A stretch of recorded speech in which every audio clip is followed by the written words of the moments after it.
It was a regular day at the courthouse, but there was something in the air that felt different.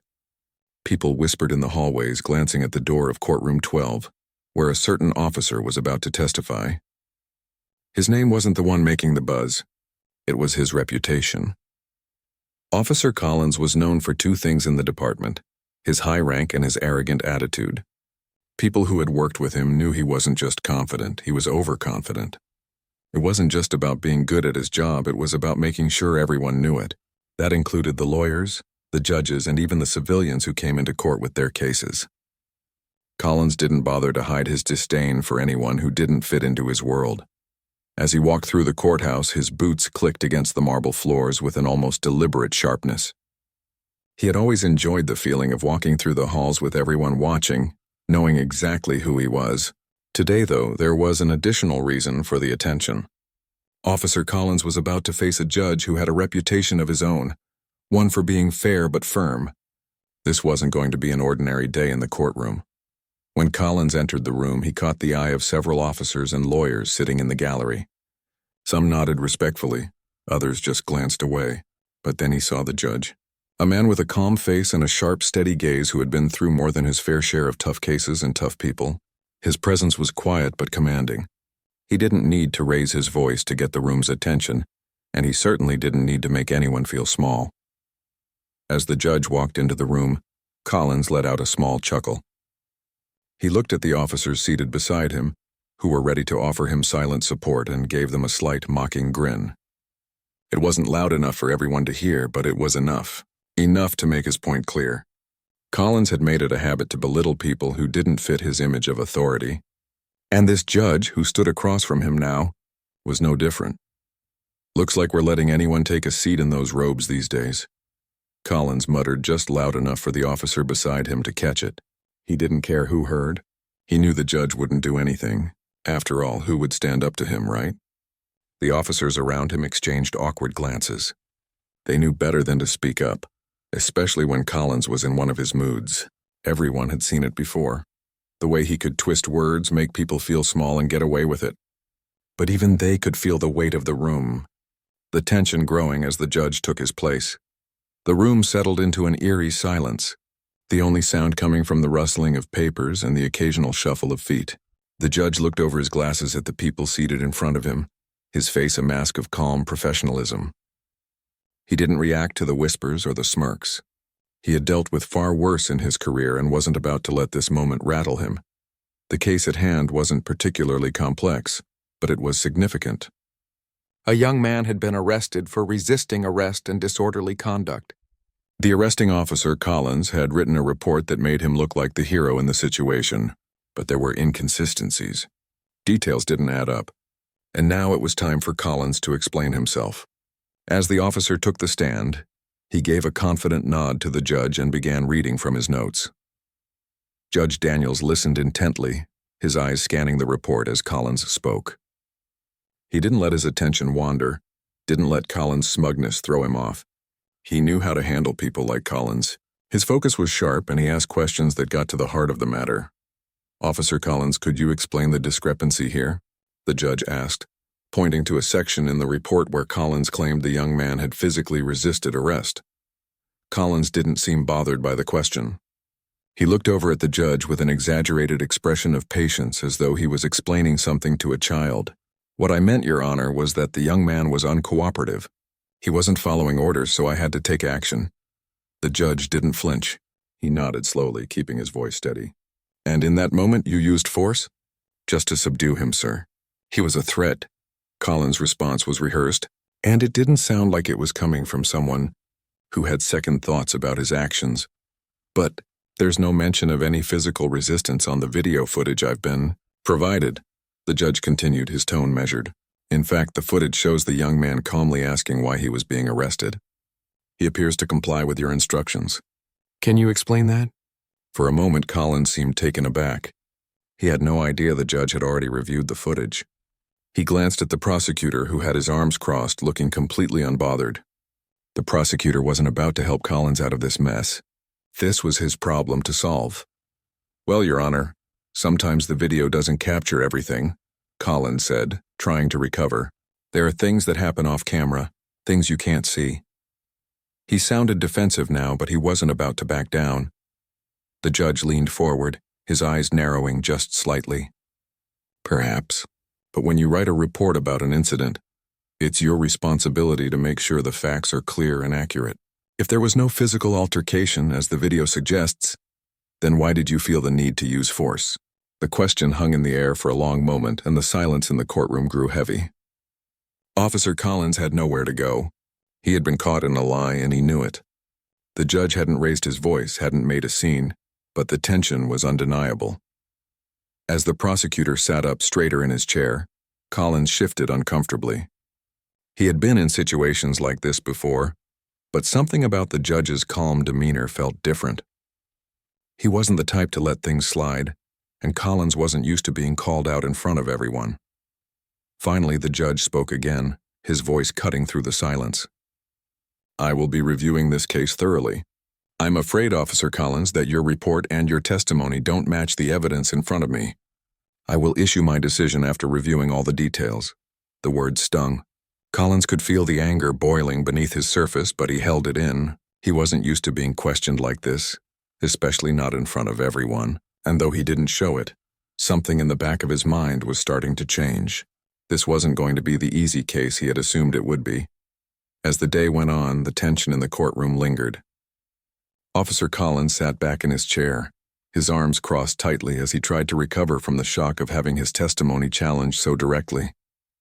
He wasn't used to feeling like this, caught off guard, unsure and small. He had spent so many years in law enforcement, building his reputation as the one who always got things done, that being questioned like this felt foreign, almost humiliating. Outside the courtroom, whispers had started. People were starting to take notice. The officers who had been with Collins in the hallway earlier were now murmuring among themselves. There was a mix of curiosity and discomfort in their voices. They knew that Collins was a man who rarely faced real consequences, but today, something felt different. In the courtroom, the judge continued to sit calmly, his eyes never leaving Collins as he carefully examined the evidence. It was clear now that the young man who had been arrested hadn't been resisting at all. Collins's account of the incident had been far from accurate, and the footage from the patrol car proved it. But the officer wasn't ready to admit that. Instead, he was trying to figure out how he could salvage the situation. The judge had already made it clear that he would review all the evidence thoroughly before issuing a decision. But Collins knew the more he tried to justify himself, the worse things would get. So he sat in silence, hoping that somehow the case would just blow over. But deep down, he could feel his grip on the situation slipping. This wasn't just about winning the case, it was about his pride, his reputation. The prosecutor, on the other hand, seemed unfazed. He had been watching the whole exchange with an almost detached interest. He'd seen officers like Collins before, people who thought they could bend the rules and get away with it. But this time, the prosecutor thought, the system might actually hold one of them accountable. The room had shifted, and he was watching a man who had lived a life of authority realize that maybe, just maybe, his authority wasn't as untouchable as he had once believed. The clock on the wall ticked loudly, marking the passing minutes. It felt like time had slowed down for everyone in the room. The young man who had been arrested sat at the back, his family by his side waiting for the decision. They hadn't said much, but their eyes were filled with hope. They had been through enough, years of dealing with unfair treatment, of feeling powerless in a system that often didn't care. This case wasn't just about this one arrest. It was about something bigger. It was about the belief that justice, no matter how long it took, would eventually be served. As the judge went over the case once more, the officers in the room began to look at each other with a new understanding. They had seen how quickly Collins had fallen apart under pressure. They had heard the way he stumbled over his words, his confidence cracking. It wasn't something they were used to seeing from him. Collins had always been the type to demand respect, to push people around with his size and his uniform. But in this moment, he was no different from anyone else, a man trying to defend his actions, in front of someone who wasn't afraid to stand up to him. The tension in the room reached a breaking point when the judge finally spoke again. His voice was calm but firm, cutting through the silence like a knife. "I've reviewed the evidence," he said, looking directly at Collins. "And I can say without a doubt that the actions taken in this case were excessive. There is no justification for the force used against the defendant. The video footage is clear. Collins's face flushed red. He could feel the eyes of everyone on him, waiting for him to respond. But the words caught in his throat. He had no defense left. It wasn't that he hadn't tried to twist the facts in his favor. It was just that the truth was right there, staring him in the face, and there was nothing he could do to change it. The judge didn't stop there.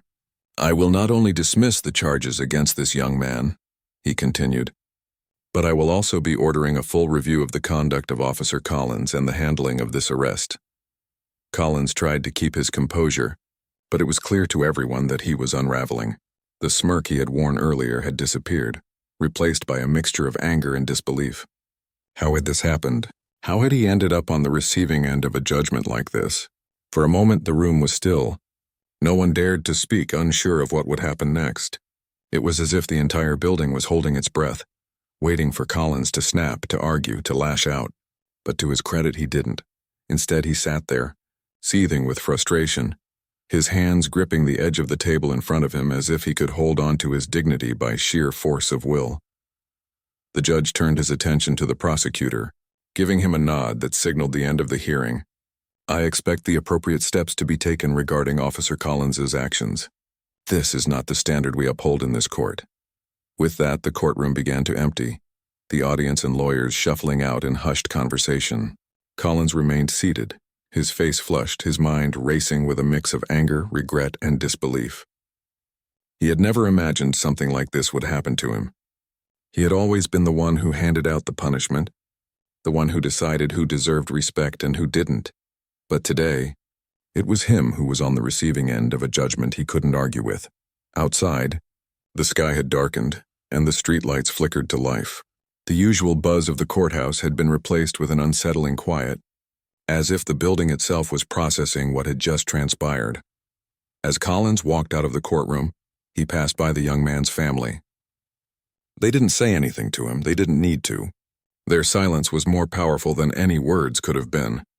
It was the kind of silence that let Collins know that no matter what he did now, he couldn't change the fact that he had been exposed. He had been caught in a lie, and now there was no escaping the consequences. In the days that followed, the news about the case spread through the department like wildfire. There were whispers behind closed doors, some officers showing concern for Collins while others simply shrugged. The truth was, everyone knew what had happened in that courtroom, but not everyone wanted to admit it. It was easier to turn a blind eye, to pretend that Collins had just been in a bad spot and that everything would blow over. But deep down, some of them realized this was different. This was more than just one man's downfall, it was about accountability. For Collins, things weren't going to be so simple. The review of his actions had begun, and there was no telling where it would lead. The humiliation he had felt in the courtroom was just the beginning. His reputation, his career, everything he had built over the years was now hanging by a thread, and no amount of bravado could protect him from what was coming next. The days following the courtroom hearing were filled with a heavy silence, the kind of silence that weighed down everything it touched. Officer Collins had been trying to avoid facing the reality of what had happened, but deep down, he knew there was no escaping it now. The video, the judge's decision, the reviews, it was all starting to feel like a relentless storm that was getting closer and closer. And he was stuck in the middle of it. At first, he tried to carry on as usual, showing up to work like he always did, keeping his head down and pretending nothing had changed. But it didn't take long before people began treating him differently. Whispers followed him through the halls of the station. Officers who had once nodded at him in passing now avoided his gaze. He could feel the shift, the way people no longer saw him as untouchable but as someone who had fallen, someone who had lost their grip on the power they once held. Even the sound of his boots echoing down the hallway felt different now. Where they used to be a symbol of authority, a reminder of his position, they now seemed like a quiet reminder of everything slipping away. His colleagues didn't know what to say to him, but they couldn't pretend they hadn't seen what happened. The story had spread throughout the department, through the courthouse, and even to the local news. The story of the officer who had mocked a judge and then been exposed for dishonesty in front of everyone had become something of a spectacle. People from all walks of life had seen it, heard the judge's calm but firm words, watched the officer's bravado turn into a desperate attempt to save face.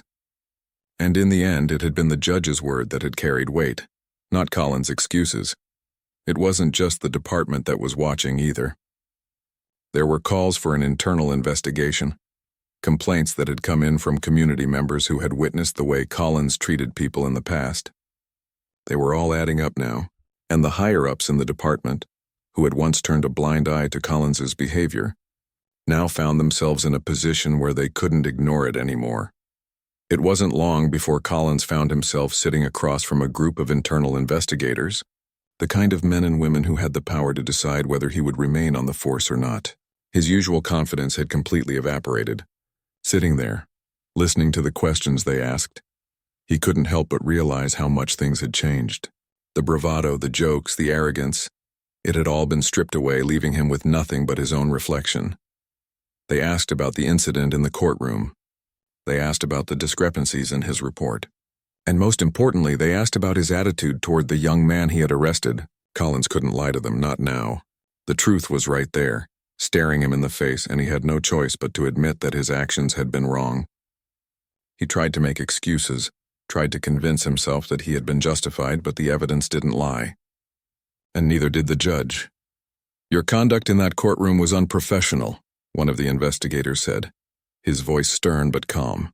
"You mocked a sitting judge, an officer of the court. That's a serious breach of protocol." Collins's face reddened. He didn't want to hear it. He didn't want to admit that he had messed up so badly. But the investigator wasn't letting him off easy. He couldn't blame him for that.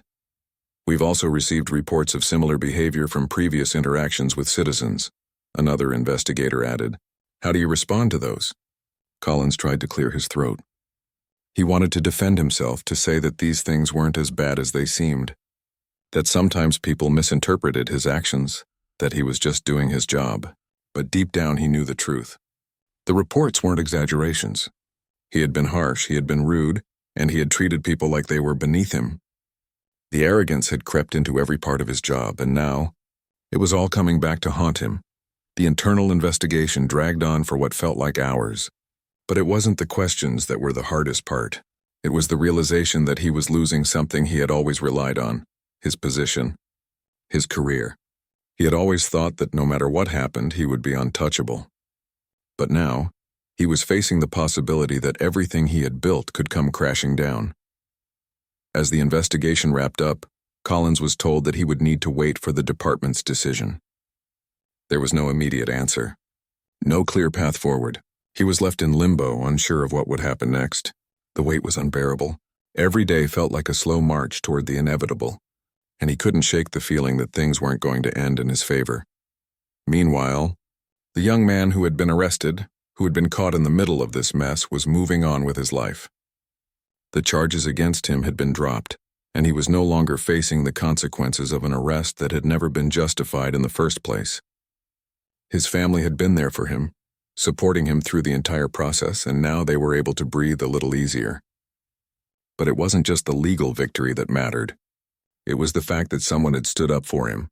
Someone had listened, had taken the time to look at the evidence, and had decided that he deserved justice. He knew that the case wasn't over for Collins, but he didn't care. His focus was on his future, his family's future. The weight of his past had been lifted, but the world kept turning, and he had a chance to build something better for himself now. It was a feeling of hope that he had almost forgotten was possible. He had been wronged, but now the wrongs were being set right. Back at the station, the atmosphere was changing as well. People who had once been loyal to Collins, who had respected him because of his rank, because of the power he wielded, were now questioning everything they had believed in. Some of them had known about the incidents in the past, had seen the way Collins treated people who were below him, but they had never said anything. Now, with the public attention on the case, they were forced to confront the truth. It wasn't just the officers in the department who were affected by the case. The community too was watching. People who had seen the way Collins treated civilians were now speaking out. They were sharing their stories, telling anyone who would listen about the times they had been mistreated by an officer who had let his power go to his head. And while some of these stories were old, some of them were recent. Events that had happened only weeks or months before the courtroom drama. The community was divided. Some people were quick to defend Collins, claiming that he had been a good officer who had just made a mistake, but others saw the case as a turning point. A chance to finally hold someone like him accountable. It was a moment of reckoning, and no one knew how it was going to play out. For Collins, the stakes couldn't have been higher. As the days went on, the pressure mounted. His phone rang constantly with calls from his lawyer, from colleagues, from reporters. Each call seemed like a reminder that he was no longer in control. His fate was now in the hands of others. The days of walking into a room and commanding respect were long gone. Now, he had to wait for the decision that could end his career forever. As the days passed, Officer Collins couldn't shake the sense of dread that had settled in his chest. The investigation was far from over, and every moment felt like a waiting game. He had been called into more meetings, faced more questions, but the answers were always the same. No one was giving him a clear answer about what would happen next. It was like standing on the edge of a cliff, waiting for the ground to give way beneath him. His mind was consumed by the thought of losing everything. The life he had built, the badge, the uniform, the respect he had once commanded could all be taken away in an instant. The feeling of being untouchable, of having the power to control any situation, was slipping through his fingers like sand. And it wasn't just the investigation that haunted him. It was the realization that he had been living with blinders on for so long, thinking that he could do whatever he wanted without facing consequences. Now those consequences were staring him in the face. In the meantime, the young man who had been arrested continued with his life. For him, the court case was over, but the scars it left behind weren't as easy to forget. He had been dragged through the system, humiliated, and nearly had his future ruined, all because of an officer who had overstepped his authority. But despite all of that, he was determined to move forward.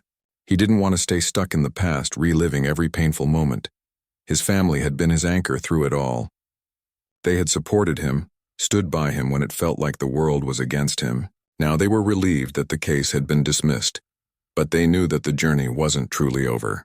The damage had been done, and though they couldn't change what had happened, they could do their best to ensure that something like this didn't happen again. It wasn't just about him anymore. It was about sending a message, about making sure that people like Collins would have to answer for their actions. No one should have to fear the very people who were meant to protect them. That was the driving force behind the young man's resolve. He had been wronged, but he wasn't going to let that define him. He wasn't going to be another statistic. As the investigation into Collins's actions continued, the pressure mounted on both sides. The department had made it clear that they were taking the matter seriously. There were talks of possible suspension, even termination, but no one knew for sure what would happen. Collins had been a part of the force for so long, and there were some people who still believed in him. They didn't want to believe that he had crossed the line, that he had been dishonest and unprofessional. But as more evidence came to light, it became harder to ignore the truth. Inside the department, the mood had shifted. Officers who had once admired Collins were now questioning everything they had believed in. Some started to speak up, sharing their own stories of seeing him act in ways that didn't align with the values they had been taught when they first joined the force. It was a hard pill to swallow for many of them. They had always thought of themselves as part of a brotherhood, a group that upheld the law and protected the people they served. But now the lines were blurred. They were starting to wonder if they had been blindly following someone who didn't deserve their respect.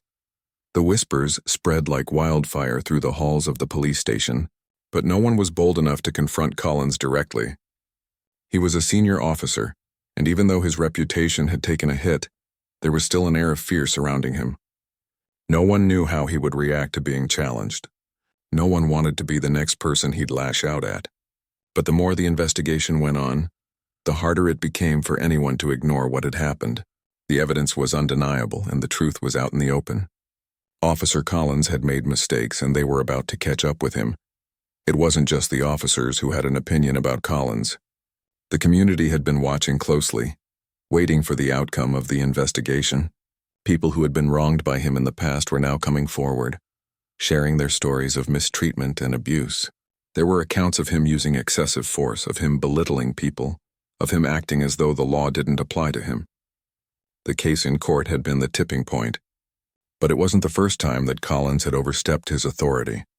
Some members of the community were angry, furious even that it had taken this long for someone to finally hold him accountable. They had felt helpless for years, unable to do anything when they were wronged by an officer who had more power than they ever would. But now they saw a chance for change. They saw the opportunity to make sure that people like Collins didn't get away with their actions anymore, and that sense of hope was contagious. As for Collins, the reality of what was happening began to sink in. The walls were closing in on him and there was nowhere to hide. The department had launched a full investigation into his conduct, and it was only a matter of time before they reached a decision. He had tried to deny it at first, tried to convince himself that everything would blow over, but deep down he knew the truth. He had lost control, and now, his career and perhaps even his freedom was on the line. He spent his days at the station, sitting alone in his office, replaying the events of the past few weeks over and over in his mind. The courtroom. The judge's words. The look of the young man's family sitting in the back of the room, watching him with silent judgment. He couldn't escape the weight of it all. He had been so sure of himself before, so certain that nothing could touch him. But now he was left with nothing but regret. The days felt longer and longer as he waited for the decision. The rumors continued to swirl. Some people said he was going to be fired. Others said he might be given a second chance. But there was one thing everyone could agree on. Officer Collins's days on the force were numbered. And then one afternoon the phone call came. Collins was summoned to a meeting with the chief of police. His stomach turned as he walked into the chief's office, his palms sweaty, his mind racing with the possibilities. He had no idea what to expect, but he knew it wasn't going to be good. The chief was sitting behind his desk, his expression unreadable. Collins took a seat across from him, feeling the weight of the moment. The chief didn't waste any time. "Officer Collins," the chief began, his voice steady but firm, "after a thorough investigation and careful consideration of your actions, the department has come to a decision. Effective immediately, you are suspended without pay. An internal review of your conduct will continue, and further disciplinary action may be taken." Collins felt the words hit him like a punch to the gut. Suspension. It wasn't the worst thing that could have happened, but it felt like a slap in the face. He had spent years building his career, climbing the ranks, and now it was all falling apart. The chief's words echoed in his mind, but he couldn't find the words to respond. He sat there stunned as the weight of the decision sank in. The chief continued, "This department holds its officers to the highest standards of conduct. Your actions have failed to meet those standards, and as a result, you've lost the trust of both the department and the community. We will be reviewing your future with the force in the coming weeks." With that, Collins stood up, his mind racing. He had been suspended, but that wasn't the end of it. The department wasn't done with him yet. And now, the real consequences of his actions were becoming clear. The days after the suspension felt like a blur to Officer Collins. He had always been a man of action, someone who thrived on routine and control. But now everything was out of his hands. The decisions that once seemed so certain, his career, his future, were all now in question. It was a feeling that gnawed at him every minute of every day. He had tried to keep himself busy, spending his time trying to come to terms with the reality of what was happening. He spent hours sitting alone in his apartment, his mind racing. The TV stayed off, the phone was left unanswered, and he avoided the people who might call to check in on him. There was nothing anyone could say that would make him feel better. He was stuck in a place where the walls were closing in, and no matter how hard he tried, there was no way out. It wasn't just the department that had suspended him. The community had made it clear they didn't trust him anymore. The video of his outburst in the courtroom had spread far beyond the courthouse. It had been shared across social media, broadcasted on the evening news, and discussed in living rooms across the city. People had seen the way he had mocked the judge, the arrogance with which he had spoken, and the dismissal of the very law he had sworn to uphold. For the first time in a long while, Collins found himself questioning his own actions. The bravado, the superiority he had always felt, was it all just a facade? Had he really believed he was above the law? The more he thought about it, the more he realized how much he had taken for granted. His badge, his uniform, the respect of his colleagues, it had all been just symbols. But now those symbols meant nothing. He was just a man who had made mistakes, who had let his power blind him. His suspension wasn't permanent, but the future was uncertain. The internal investigation was still ongoing, and the department had made it clear that they were taking a long, hard look at his career. There were talks of a possible termination. The rumors floated through the station, carried by the same people who had once looked up to him. Some said he might be given a chance to return, but others weren't so sure. During this time, the young man whose life had been upended by Collins' actions was also trying to move on. His charges had been dropped and the case was closed, but the scars of the experience lingered. It was a bitter pill to swallow, knowing that someone like Collins, someone who had been in a position of authority, could use that power so recklessly. The young man had always dreamed of becoming something more, of building a life that was his own. And though this experience had shaken him, it hadn't broken him. He had found strength in his family, in his community, and in the support he had received from those who believed in him. The legal battle was over, but the emotional battle wasn't. It would take time to heal from the trauma of the wrongful arrest, the humiliation and the uncertainty of facing an unjust system. His family had been his rock through all of it. They had stood by him, fighting for justice, speaking out when no one else would. They were proud of the way he had handled the situation, of the dignity with which he had faced the adversity. The feeling of relief knowing that the case had been dismissed was overwhelming. But it wasn't just about him. It was about something bigger, the need for accountability, for change, for fairness. The young man had been in a place of vulnerability, unsure of what would come next. But now, with the case behind him, he felt a new sense of purpose. He wasn't going to let this define him. He was determined to move forward, to build a future that was brighter than the past that had tried to hold him back. And that was where the real healing began, not just in his own life, but in the broader sense of what had happened. Back in the department, things were moving forward, but Collins wasn't ready to face the reality of his situation. He couldn't help but think about the people who had once respected him, the colleagues who had seen him as a role model. He had always believed that as long as he did his job, he would be seen as someone who was untouchable. But now the very people who had followed him were starting to speak up, to question his actions, to demand accountability. The department's review continued, and Collins was given the chance to respond to the findings. His lawyer had advised him to stay calm, to avoid saying anything that might make matters worse. But it was hard. The weight of the investigation, the whispers in the hallway, the stares, it was all too much. He wanted to scream, to justify himself, to explain that he hadn't meant for things to go so far. But deep down, he knew there was no excuse for what he had done. He had treated people poorly, let his own sense of power cloud his judgment, and ignored the very principles he had sworn to uphold. He had failed in his duty, not just to the community but to himself. The pride he had once taken in his work now felt like a distant memory. He had become someone he didn't recognize. The young man, meanwhile, was becoming more involved in his community, speaking out on issues that mattered to him. His voice was heard, and he was starting to make a difference in the way people thought about the justice system. He had learned a lot through his ordeal, and though he had been wronged, he was now channeling his energy into something positive. He was determined to make sure that his experience was not wasted, that it would be a stepping stone toward something bigger, a movement for change, for reform, for equality. As Collins continued to wait for the department's decision, the impact of his actions began to settle into his consciousness. He had once believed that the badge gave him the right to do anything, to say anything without consequence. But now he saw how wrong he had been. The badge wasn't about power. It wasn't about control. It was about responsibility. Responsibility to the people you served, to the law you swore to protect, and to the community that trusted you to do what was right. But the reality of that responsibility was something he had never fully understood until now. And it was a hard lesson to learn, a lesson that for some might come too late. In the final weeks of the review, Collins was given a last chance to prove that he had learned from his mistakes, that he was capable of change. But the road to redemption wasn't simple, and it wasn't easy.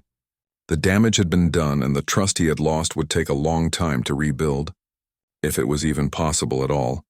As the department prepared to make its final decision, Collins had one last opportunity to make things right. It was no longer about protecting his reputation or his job. It was about showing that he had learned from the mistakes that had cost him everything, And for the young man, the battle wasn't over either. It wasn't just about what had happened to him. It was about ensuring that no one else would have to go through the same thing. He would keep fighting for what was right, no matter how long it took. The road ahead was long, but he was ready for it. Both of their lives had been forever changed by the events that had unfolded. But in the end, it was clear that the lessons learned, though painful, were necessary. Injustice had been confronted. Accountability had been demanded. And no one would forget what had happened,